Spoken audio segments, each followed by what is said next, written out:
uniform og min grundudrustning liggende hjemme. Jeg havde pistol og kubammunition. Og jeg mindes ikke, at jeg har sovet med pistolen under hovedpuden.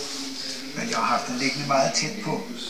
Hvis der kom et overrump, så kunne jeg reservere til at forpå, og det meste med jordmænder og en pistol. Er dit angreb kan komme pludselig? Selvom Bornholm er besat, så forløber besættelsen fredeligt. De russiske soldater er venlige og fredelige. De opholder sig på de rømmede tyske forlægninger, og deres karakteristiske hestevogne præger gadebilledet. Der arrangeres flere fodboldkampe mellem modstandsbevægelsen og den røde hær.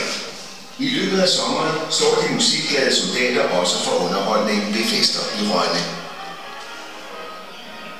De russiske tropper præger Bornholm, men tilstedeværelsen har ikke den store indflydelse på det samlede politiske klima i resten af Danmark.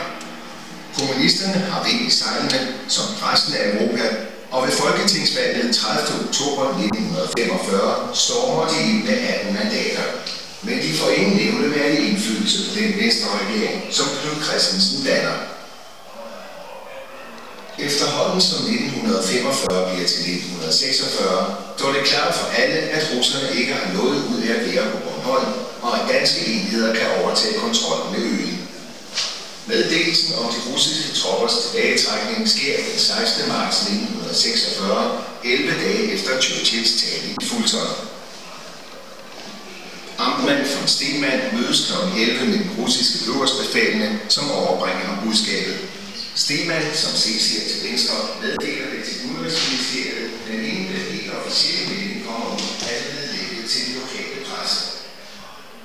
Den øverste kommanderende for de russiske styrker på Bornholm, general Labushow, har i formiddags meddelt amtmand von Stemann, at Frederiksberg har fået ordre til straks at påbegynde evakueringen af de russiske militære styrker fra Bornholm og gennemføre denne så hurtigt det er muligt. De sidste russiske styrker